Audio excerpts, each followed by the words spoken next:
Hi everyone, welcome back to my channel. If you're new, my name is Megan. Thanks so much for watching. I like to make videos about my weight loss journey, vegan lifestyle videos, mommy videos, pretty much anything that I'm into at the moment I will make a video about. So if any of those things interest you, make sure you are subscribed and hit the bell so you don't miss any uploads, and also go follow me over on my Instagram.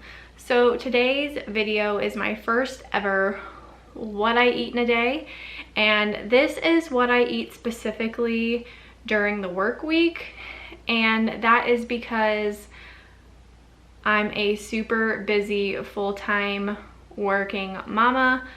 I work 4 10-hour days, so my days are extra long, extra busy, and I feel like the work week is really the hardest for me, or was the hardest for me, to kind of nail down some meals that really worked. So let's go ahead and get into what I eat during the work week. So starting with breakfast, this is pretty much what I eat every day. I have these Lundberg thin stackers, which is somewhere between a rice cake and a rice cracker. And I put on this Santa Cruz organic fruit spread, which I'm not sure if it's a jelly or a jam, but it doesn't have gelatin in it, so whatever. I just put however much on it that I want. I don't measure anything out. I just put as much as I feel like that tastes good. The good thing about this is that Celie can enjoy it, and that it's really simple. A lot of times I either get to work a few minutes early and eat it before my first patient, or if I know that I don't have a first patient until a little bit later in the morning, I will take my time eating these. It doesn't exactly follow the Starch Solution maximum weight loss program, because it's not like eating a vegetable first thing in the morning. I just personally can't tolerate something super heavy like that. But it definitely gets the job done. Just, ignore me dropping this like a big old goober. But anyways, this super simple breakfast still keeps me full through lunch. And I will say sometimes I eat 4 of these. Most of the time it is 3 though. And like I said, it is super toddler friendly, which is awesome. So I'm having these Target brand peas and carrots, and I am doing these instant mashed potatoes by Red Bob's Mill. I do a lot of microwavable stuff for lunch because it's just easy. So to make the mashed potatoes, it is a cup of liquids. This time I'm doing 3/4 a cup of water, and then I'm doing a 1/4 cup of Planet oat milk. This is the unsweetened. It's got the least amount of fat in it. There's no oil in it, but there is some other stuff. So there's a tiny, tiny bit of fat per cup. I think it's like 1/2 gram. But I just pour that in there, and then I end up popping this whole thing once I pour the liquid into the Pyrex dish. I pop the whole thing in the microwave for 3 minutes, let it get super hot, and then I put 2/3 of a cup of the potato flakes into the hot liquid. I've done it both ways. I've done it with just water, and then I've done it with the 3/4 cup of water and a 1/4 cup of milk, and it's come out good both times. I've never had an issue with it not tasting good. Sometimes I do have to add a little bit more of the potato flakes depending on if I added a little bit too much liquid, but that is not very often that happens. And then I just stir it up with a fork once it's all, added together. And then while I'm doing this, I'm heating up whatever veggie that I have picked for the day. This time I picked the Target brand peas and carrots. Sometimes I do just regular mixed veggies. Publix has a really good mix that is squash and green beans and carrots. It just depends on what the grocery store has, what I'm feeling like, what I have left over. And then I pretty much always add this garlic salt. It's garlic, salt, and then there's parsley in it as well. And I just add that on to the potatoes first before I add in the veggies, while they are heating up in the microwave, because I always use steam in a bag veggies. It's just easier to transport them to work that way. And then the veggies are fresh. I just dump the veggies on top and then mix everything together. And then if I need to, I can always add more garlic salt, or whatever seasoning I would like to taste. This is pretty much the lunch that I choose every single day, but this could be so flexible. Like, you could do rice instead of potatoes. I've also done a bed of lettuce with dressing instead of potatoes, and then just like ate the veggies separately. It is super flexible. So before I get into the dinner recipe that I eat quite frequently, I just wanted to give you guys like 3 tips and tricks that really helped me figure out exactly how to make this lifestyle change work for me, especially during the work week. And that is to find foods that I really like that are microwavable and taste good reheated, because not all foods taste good when they're reheated, and not all foods taste good when they're microwaved, if you know what I mean. Like, some foods just like are much better like heated in a skillet or in an air fryer, and obviously I don't have access to that at work, and I'm not gonna lug one to work either. So being able to be heated up in a microwave and taste decent is key for me. It also has to be really easy to make, just in general. Like, all of the meals have to be super easy, because time is a hot commodity and I don't have a lot of it. And the other thing that really helped is, like, I pick a small selection of foods that I really like, and I might change things like here or there, but for the most part I have my like staple foods and I stick with them. And having that more like strict regimen of foods that I eat has been really helpful. Like, for example, I may switch out what vegetable I use for my mashed potato bowl, but I always pretty much use like a steamable, microwavable veggie, if that makes sense.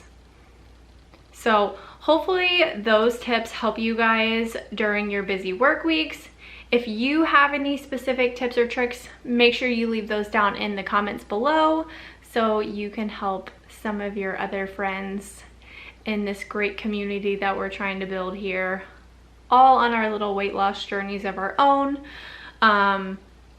Let's just help each other out, shall we? Okay, let's get into this dinner recipe, which, by the way, is super easy and super affordable. So for dinner, we are having pasta, and I'm making my own sauce. I'm starting it out with this sofrita blend. Y'all probably think I'm crazy for putting this in there, but literally I get this at Publix. It is like $3 for this whole gigantic bag, and all it is diced onions, green bell pepper, and red bell pepper. So it just makes my life so easy, and I don't have to worry about things going bad. I don't have to take the time to prep anything. So it just makes my life easy. And I know there's like 1,000 different types of sofrito out there, but this is like the most simple one, and literally like there's 3 ingredients. So anyways, this is how I start my sauce, unless I am making pasta for my husband. His favorite spaghetti, I don't put it in there because he doesn't really like it that much. But if I'm making one of my favorite pastas, then I use it because I like it. So I'm heating it up in a green pan, so I don't use any oil. I don't even put any water in it because it's frozen, so the water is going to cook out of it anyhow. And the green pan is amazing. I'll link it down below. Literally, it sticks to nothing. I do use like silicone cookware whenever I cook with it because I'm super paranoid about scratching it. But it, like, nothing sticks to it. It is so worth every single penny, even though it is like super expensive. But I know a lot of people use the fat-free marinara from Aldi. I just don't love Aldi, and the one near us doesn't have a great selection. It's kind of sketchy. I don't like going in there, so I found a even more affordable way to make my own pasta sauce, like out of necessity. And so I started off with this Sofrita blend, and I just let these cook down for a little bit. Also, while I am cooking the peppers and everything and getting those going, the pasta water is getting boiling because I feel like that takes like 4,000 years, you know, because a watch pot never boils or whatever that saying is. So obviously I try to get that going like as soon as possible. And then what I'm going to add next is just some diced garlic. I get the pre-made stuff, and I always get the organic one just because that's what I prefer. It's also already diced just to save on some prep time. And again, I just add however much looks good to me at the time. It's probably like a few garlic cloves worth. It just depends on how much is left in the jar, to be honest. Because I made this dish the other day and I didn't have much left, so I definitely used a lot less than I normally would have. So I just kind of get that in and stir it around until it's a little bit fragrant. And you can see it's kind of starting to stick because the pan is really hot. So I am going to add a little bit of water to get the brown stuff off of the bottom and to stop everything from sticking to the pan, which, as you can see, just a little bit of water goes a long way as far as getting everything from being unstuck. So it is still just like mind-blowing to me that I eat pasta like at least 2, maybe even 3 times a week, and I am still like losing weight. I'm thriving. I feel amazing. And who thought that you could eat that much pasta and still be losing weight? So the next thing that I'm going to add is the Target brand tomato sauce. This stuff is awesome. Literally, it is like 45 cents for a 15-ounce can. It's just mind-blowing that it is that cheap. I want to say the fat-free marinara from Aldi is like $1.30 where I live. It's probably different depending on where you live, but here it's like $1.30 or maybe even $1.50. I'm not quite sure. But that would also make me make a special trip to Aldi. And like I said, I just don't love Aldi where I live. I just don't have a good one near me. So anyways, I just kind of stir that in. And then the next thing that I am going to add is some Italian seasoning. And as you can see from this jar of Italian seasoning, we've been going through quite a bit of it because it was full not that long ago. So I just add however much Italian seasoning looks good to me at the time and just kind of like eyeball it. I don't really measure anything with this recipe. It's just kind of like whatever looks good.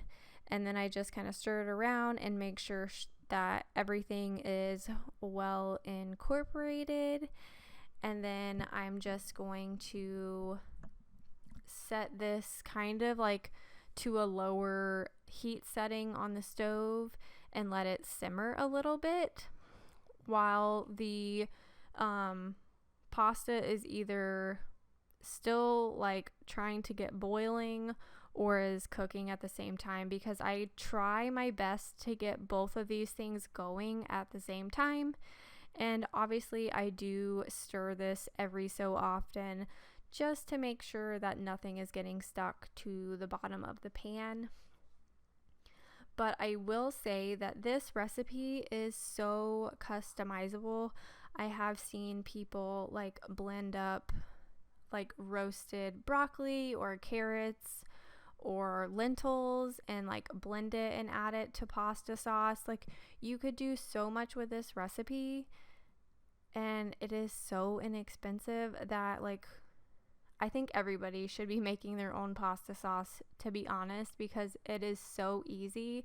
And literally by the time the pasta water is like boiling and pretty much the pasta is made, the sauce is done. So like, how easy is that? So when I let my sauce simmer this long, it does thicken up quite a bit, and this is how I prefer my sauce, just because what happens when I add my pasta is it thins it out quite a bit. If you don't like your sauce this thick, you could add water or broth or whatever, but this is just how I like mine. So finally, the water is boiling. This is the type of pasta that I use, is the Lundberg brown rice pasta. This is our by far favorite brand of brown rice pasta.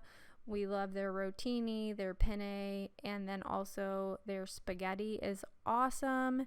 And it really doesn't take that long for this pasta to cook.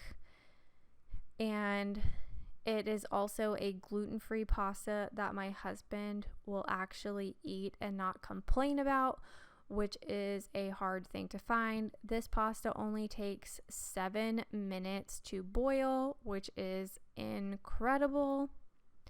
But I do have to rinse it out afterwards, which is why it really thins out my pasta sauce. So once it's all done, I just add it to the hot pasta sauce on the stove and mix it all in, and then I do let it heat up in the sauce for a little bit, because I saw a tip from another YouTuber that has like a whole chef channel. I think she might actually be a chef. I'm not sure exactly which YouTuber, but she said basically if you let it like soak in to the sauce and heat up with the sauce, that it will taste much better than just like pouring the sauce over the pasta. And she's right, it turns out so good this way. So here's the pasta in the bowl. I always end up going back for seconds. So that is going to be it for what I eat in a day during a busy work week on the Starch Solution. If you have any favorite meals that you like to eat, leave them down in the comments below. I'd love to hear about them and try them out myself. Please make sure you give this video a big thumbs up. It really helps out my channel, and I will see you guys in the next video. Bye!